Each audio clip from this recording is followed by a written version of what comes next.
Assalamualaikum warahmatullahi wabarakatuh. Hai teman-teman, perkenalkan saya Rafa Aulia dengan NIM 2015-20044 dari kelas BK 4B. Dan video ini dibuat untuk memenuhi tugas mata kuliah konseling sebaya. Selamat menyaksikan. Iya, tunggu sebentar. Hai, dengan Mbak Vika ya, mari silahkan masuk Mbak. Makasih. Silahkan duduk. Nah, salam kenal. Ini dengan Mbak Vika yang tadi kita kontakkan di WhatsApp itu ya? Iya. Oh iya, kalau boleh tahu, Mbak Vika kesini naik apa ya? Tadi naik motor sih dari rumah. Oh, dikirain dari kampus gitu. Oh iya, Mbak Vika, mari diminum dulu ya, biar lebih relax lagi. Makasih. Oke. Oh iya, Mbak Vika, kalau boleh tahu, Mbak Vika tuh tahu kami lembaga konselor ini dari mana sih? Dari rekomendasi teman atau dari sosmed atau gimana? Dari sosial media sih. Oh, jadi Mbak Vika cari tahu sendiri gitu ya? Iya. Oke, terima kasih ya Mbak Vika. Oh ya, jadi sebelum lebih jauh lagi, alangkah baiknya kita saling kenalan dulu ya, biar saling deket gitu, biar lebih dekat, biar enak ya kita ngobrolnya. Baiklah Mbak Vika, saya izin memperkenalkan diri dulu ya, biar kita lebih dekat lagi. Perkenalkan, saya Reva Aulia, salah satu konselor yang ada di lembaga konseling di sini. Mbak Vika bisa memanggil saya dengan Ibu Reva atau biar lebih dekat lagi memanggil dengan sebutan Mbak Reva. Baik, karena saya sudah memperkenalkan diri, gimana kalau sekarang Mbak Vika yang memperkenalkan diri biar kita lebih dekat lagi dong, biar nyaman kan kita ngobrolnya. Jadi nama saya Vika Wahyuni. Saya di sini mau cerita aja sih, mau sharing. Oh baik. Oh ya, kalau boleh tahu sebelumnya Mbak Vika ini, saya boleh kan memanggil? Boleh. Oke. Kalau boleh tahu Mbak Vika sebelumnya udah pernah datang ke tempat konselor belum sih? Kayak pernah melakukan konseling belum sih sebelumnya gitu? Belum, baru pertama kali ini. Oh, dan ini pertama kalinya ya Mbak Iya. Vika, dan alhamdulillah Mbak Vika mempercayai saya sebagai konselor pertama untuk Mbak Vika gitu. Terima kasih ya Mbak Vika sebelumnya. Oh ya, kalau boleh tahu, apakah Mbak Vika sebelumnya pernah mencari tahu nggak sih kayak proses konseling itu seperti apa sih? Terus layanan-layanannya apa aja sih? Pernah cari tahu nggak sih sebelumnya?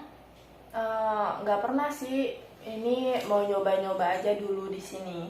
Mau cerita dikit aja. Oh baik, saya ingin menjelaskan terlebih dahulu ya, biar kita juga enak ya berceritanya ke depannya nanti. Iya.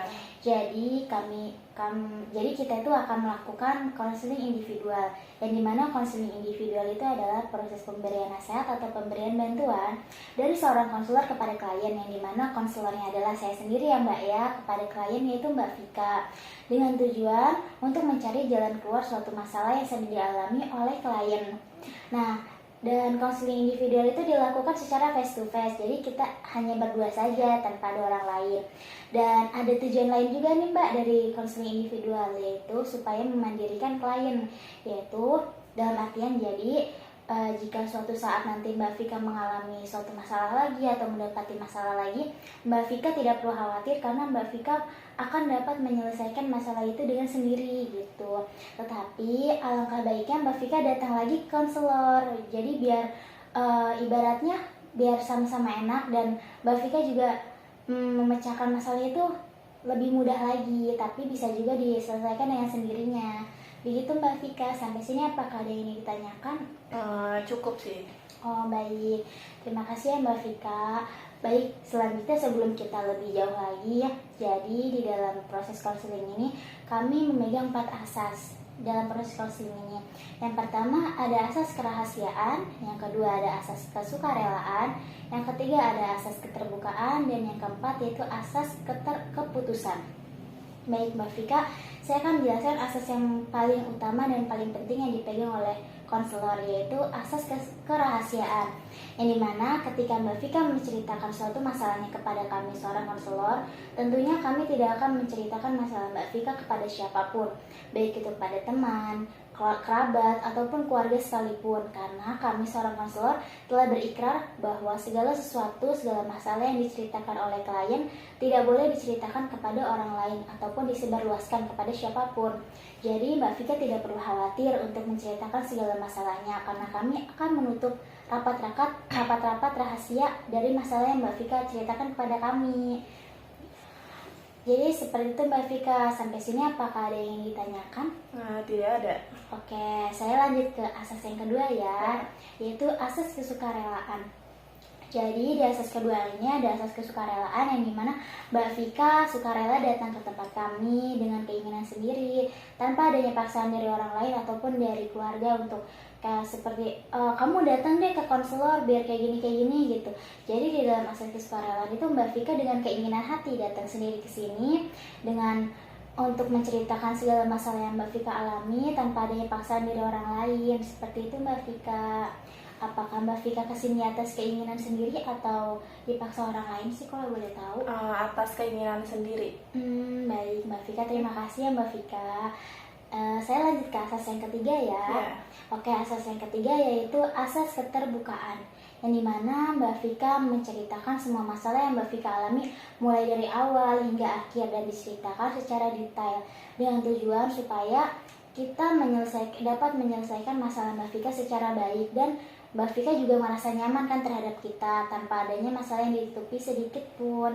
Sampai sini apakah ada yang ditanyakan Mbak Vika sebelum kita lanjut ke asas yang terakhir? Nggak ada, cukup. Oke. Lanjut aja.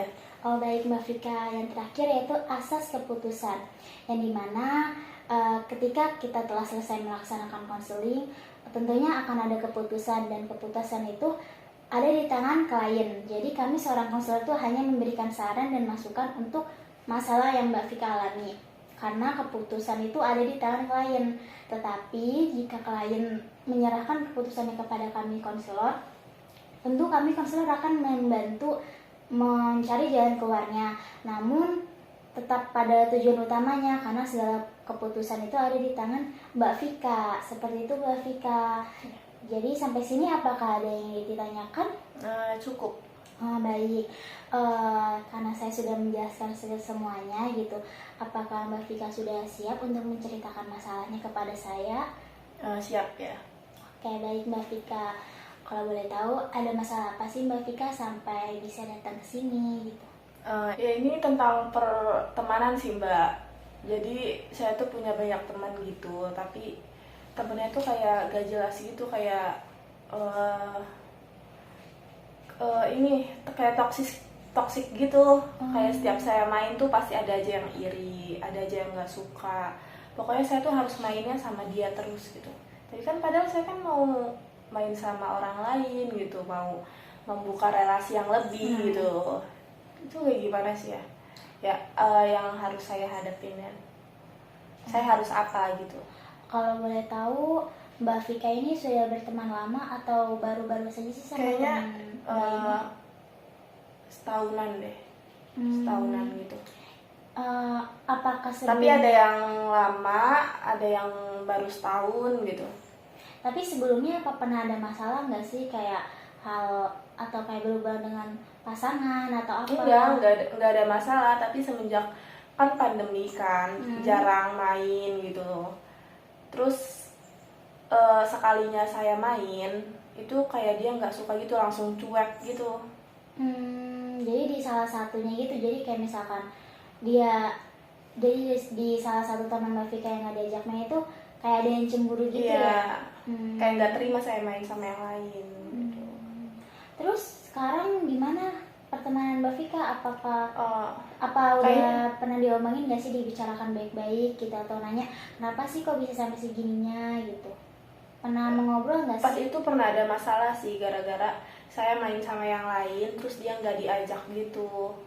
Ternyata dia nih ngumbar-ngumbar aib gitu, ngumbar-ngumbar kejelekan saya gitu. Jadi semenjak itu saya juga ngejauhin sih. Oke, jadi kayak kita juga hilang respect gitu ya Mbak ya? Dia tapi ininya ngejelek-jelekinnya ke semua orang tuh jadi membenci saya gitu.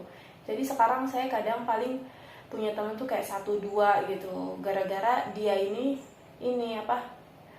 ngumbar kejelekan saya ke teman-teman saya yang lain, padahal cuman masalah nggak diajak main doang gitu loh. Apa Mbak Vika kemarin pada saat waktu teman Mbak Vika tuh menceritakan kejelekan Mbak Vika tuh, Mbak Vika sempat menegur nggak sih kepada teman Mbak Vika, atau Mbak Vika hanya diam saja gitu?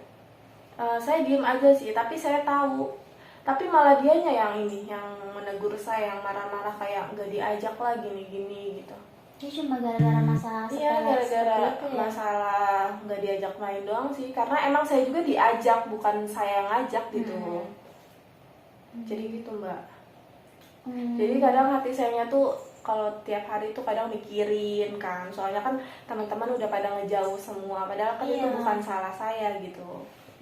Padahal di situ yang main juga bukan saya yang ngajak, tapi orang lain yang ngajak. Tapi dianya kan nggak saya nggak bilang ke dia ya. Masa saya kalau main harus selalu bilang ke dia gitu. Benar. Kalau mungkin lebih baiknya Mbak Vika kayak mengobrol berdua dulu sama teman Mbak Vika itu, kayak ceritain baik-baik kenapa sih kok bisa sampai segitu ya, sedangkan Mbak Vika juga sudah berteman lama ya sama mereka, jadi kayak sayang juga kan, masa sih pertemanan hancur cuma Tapi gara-gara sekarang masalah kayak sepele. nggak enak gitu ketemu juga. Terus WA juga udah nggak sekontak, paling Instagram doang sih masih follow-followan Oh, gitu. jadi kayak udah lost contact Iya. gitu ya. Jadi susah lagi mau ketemunya. Tapi satu kampus sih. Tapi kalau misalkan pernah ketemu itu masih senyum gitu. Masih saling nyapa ya. Ya, masih saling nyapa. Kalau menurut saya sih ya itu lebih baiknya kayak Mbak Vika mengobrol baik-baik juga, kayak tanya juga kenapa bisa sampai segininya, mungkin bisa diperbaiki juga pertemanannya, karena kan bagaimanapun juga itu cuma karena kesalahpahaman juga ya Mbak ya gitu. Jadi tapi kalau misalkan ketemu di jalan itu masih sering nyapa ya, nggak benar-benar kayak ngelupain gitu ya. Iya, di kampus doang sih sering ketemunya, sering nyapa gitu ya. Nggak enak juga ya kan, masa ketemu nggak nyapa gitu. Jadi agak canggung juga itu juga. Ini kalau boleh tahu udah berapa lama ya Mbak Vika ada masalah seperti ini? Dari Juni 2020. Oh, udah cukup lama, ya. Udah mau 2 tahunan ya. Iya benar. 2021. Oh, manapun satu lagi. Ya mau gimana pun juga ya Mbak ya, jangan terlalu tertutup juga ya sama teman, karena kita juga hidup pasti butuh bantuan dari teman juga ya Mbak ya. Seperti itu. Kalau boleh tahu dulu Mbak Vika itu sedekat apa sih sama teman-teman Mbak Vika? Deket sih deh, karena sering main juga, bisa seminggu tuh bisa 3 kali 4 kali main gitu. Jadi sering ketemu gitu. Dan bukan masalah yang gara-gara itu juga yang tadi saya ceritakan. Jadi ada masalah juga kayak ya sama aja sih, tapi ini kayak adu domba gitu. Misalkan saya cerita ke temen yang satu tentang orang lain, nah dia itu nyeritain lagi ke yang lain kalau saya tuh ngomongin orang lain itu, ngerti gak? Iya paham Mbak, jadi dia menceritakan padahal kita adu domba gitu ya. Iya, padahal kita lagi gibah sama teman satu, tapi gibahnya itu dikasih lagi ke orang yang kita gibahin gitu. Iya, jadi dia balas dendamnya gitu sih.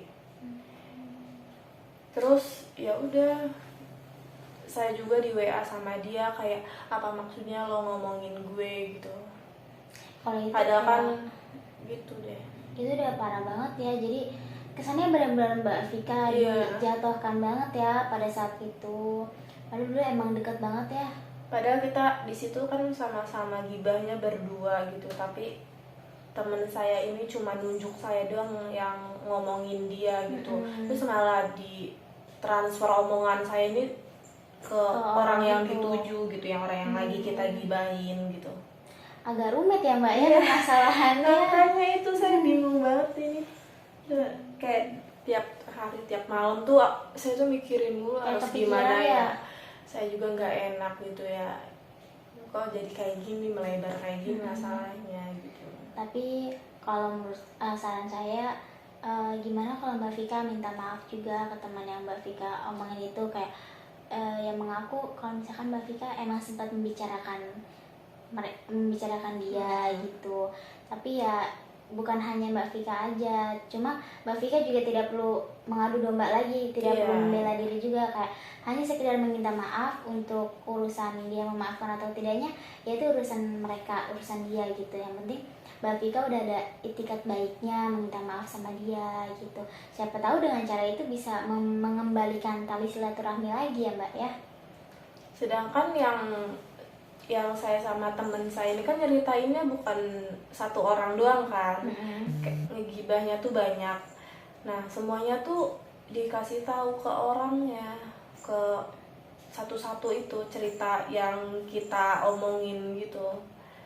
Jadi semuanya itu dikasih tahu, dia kayak ada 3 orang 4 orang gitu, gak terima gitu nge-WA saya gitu. Padahal kan emang lebih kebanyakan temen saya yang ngegibahin yang gitu. menceritakan kejadian itu. Kayak lain kali jangan sering gibah Mbak, jadinya gini deh. Gak apa sih, karena emang udah kebiasaan perempuan ya kita gibah kayak gitu ya, nggak bisa dihilangin karena emang pemanis aja gitu ya dalam hidup. Seperti itu Mbak Vika. Baik, mungkin cukup kali ya. oh sudah cukup Mbak Vika. Baik, terima kasih ya Mbak Vika sudah datang ke tempat kami. Ini mau langsung pulang aja atau gimana ya Mbak? Langsung pulang sih. Saya minum dulu ya Mbak. Oh iya Mbak, silakan diminum biar lebih rileks lagi ya Mbak ya, habis cerita kan ya. Oke Mbak, terima kasih ya Mbak ya sudah datang ke tempat kami. Semoga layanan yang kami berikan ini memuaskan untuk Mbak Vika, dan semoga Mbak Vika dapat menemukan jalan keluarnya. Dan kami hanya bisa membantu Mbak Vika sampai sini saja. Jadi jika ada keluhan lagi Mbak Vika boleh berkonsultasi lagi ke tempat kami. Jangan sungkan-sungkan ya Mbak ya. Baik. Saya juga terima kasih ya Mbak udah ngasih saran buat saya. Sama-sama Mbak. Oke, terima kasih ya Mbak ya.